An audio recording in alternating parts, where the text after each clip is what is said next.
Čau, vítajte u nového videa.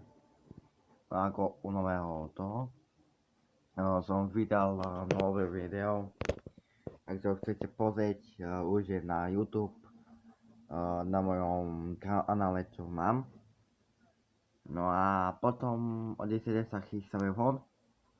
No a pôjdeme smer po bicykel.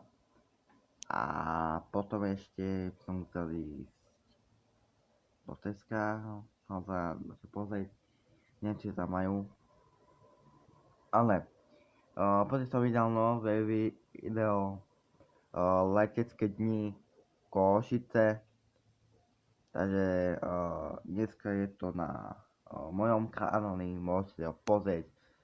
Ak chcete ďalšie videá alebo tak dajte mi odber, zvonček a hlavne ak chcem, aby tu bolo nejakých, na tomto tu nejakých 1000 až 1000 odberateľov, lebo už by som chcel svoj YouTube button, čo tak je vystaviť, neviem si ja, ale tak by som ho chcel vystaviť do mojej izby. No a keby si chceli ešte také ďalšie videá, kde rozprávam a tak mi ešte napíšte komentár, že chcete. No a potom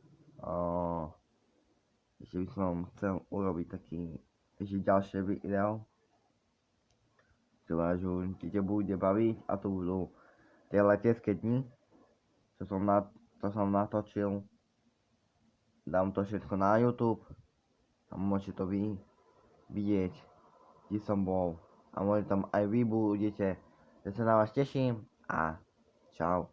A ešte chcem podotknúť, že neviem, kto mi to písal, ale keď som vydával video ohľadom tých všetkých aut,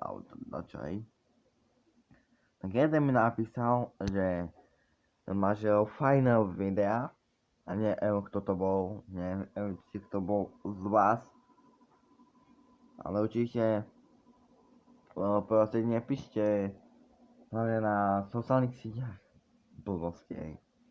No ale letecké dni budú, neviem kedy, ale budú, a tam to máte, letecké dni, hej, tam to všetko máte.